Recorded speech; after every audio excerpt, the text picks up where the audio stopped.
kembali lagi di channel Belajar Fisika Yuk. Nah, pada video kali ini kita akan membahas tentang hukum Ohm. Apa itu hukum Ohm? Check it out.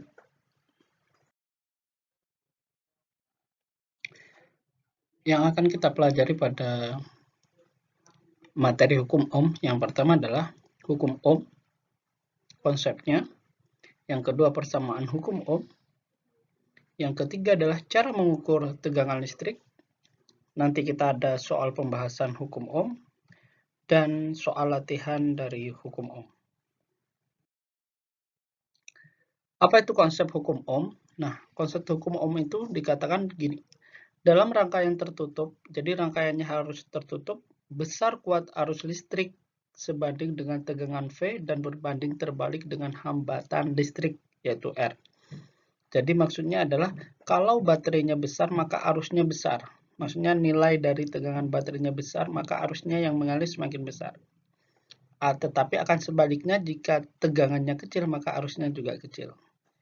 Tetapi kalau lampunya kita perbesar hambatannya, maka arusnya akan semakin kecil. Itu adalah konsep dari hukum Ohm dengan catatan rangkaiannya harus tertutup.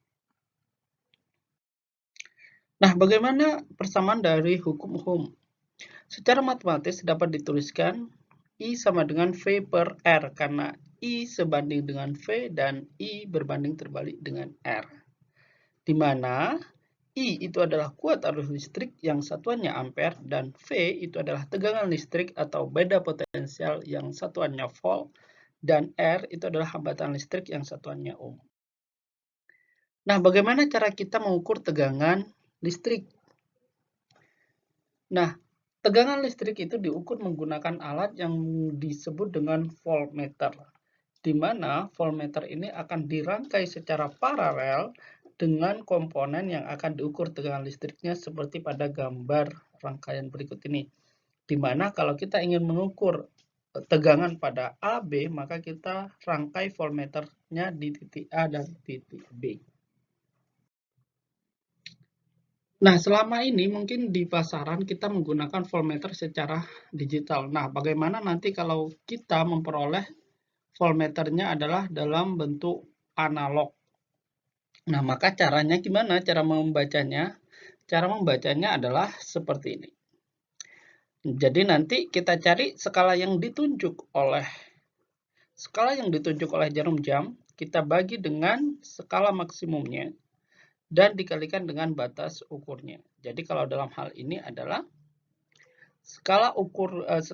hasil ukurnya itu adalah 30 ya, 30 di sini. Dibagi dengan 100, ini batas skala maksimalnya, ini skala yang ditunjuk, dan batas ukurnya di sini adalah 10.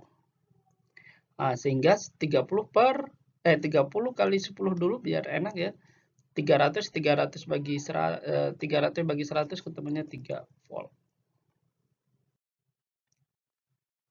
Oke, kita masuk ke soal pembahasan. Sebuah arus listrik 2 ampere mengalir pada sebuah kawat penghantar dengan beda potensial yang di kedua ujungnya ialah 12 volt. Maka berapakah hambatan pada kawat itu? Seperti biasa, kita akan menuliskan yang diberikan oleh soal, yaitu adalah I-nya 2 ampere dan V-nya adalah 2 volt. Ya, ditanyakan di sini adalah berapa hambatannya. Nah, cara menjawabnya gimana? Kita tulis dulu hukum Ohm-nya, yaitu I sama dengan V per R. Habis itu kita cari R-nya, yaitu R sama dengan V per I. Nah, baru kemudian kita masukin V-nya berapa, I-nya berapa, V-nya di sini 12, I-nya 2. Maka ketemu segini, yaitu R sama dengan 12 dibagi 2. Maka ketemunya adalah R-nya 6 ohm. Bagaimana? Cukup mudah kan ya untuk materi ini. Oke, silahkan untuk latihan soal ya. Soal latihan di sini ada 4 soal. Silahkan dipelajari, coba dikerjakan. Di sini saya akan memberikan kunci jawabannya saja, nanti dicocokin dengan hasil perhitungan kalian. Untuk yang nomor 1 nanti ketemunya adalah 3 ohm, nomor 2 itu ketemunya 6 volt, yang ketiga nanti ketemunya adalah 2/3 ampere, dan yang nomor 4 adalah ketemunya 1,575 ampere. Sedangkan untuk soal nomor 5 itu ketemunya adalah 2 ohm, dan untuk soal nomor 6 itu ketemunya nanti 6 volt. Oke, demikian untuk materi hukum Ohm. Silahkan dipelajari, dan jika ada yang perlu ditanyakan yang kurang paham, silahkan nanti kita berdiskusi di grup.